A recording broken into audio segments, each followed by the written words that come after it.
নির্বাচিত হয়েছেন। এটা কেন হচ্ছে? এটার আলামত তো ভালো না। ও যদি ওই পরাযুক্ত শক্তি যদি কোনোভাবে প্রত্যাবর্তন করে, এটা সবার জন্য দুঃখজনক হবে। আজকে যারা এই মুহূর্তে রাজনৈতিক গেইন লাভ করার জন্য, রাজনীতিতে নিজের একটা প্লাস পয়েন্ট তৈরি করার জন্য যারা তাদের সাথে গোপনে আতাত করে কিছু করতে চাচ্ছে, এটা কারোর জন্য মঙ্গলদায়ক হবে না।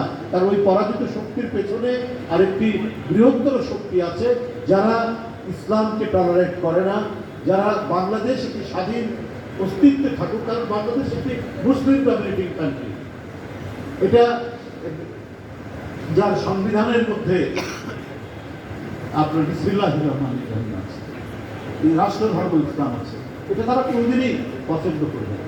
তাদের প্রতিনিধি হয়ে তারা এই দেশ কাজ করে।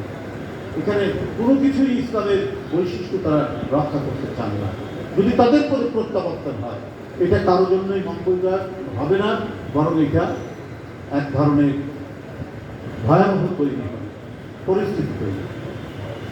চট্টগ্রামে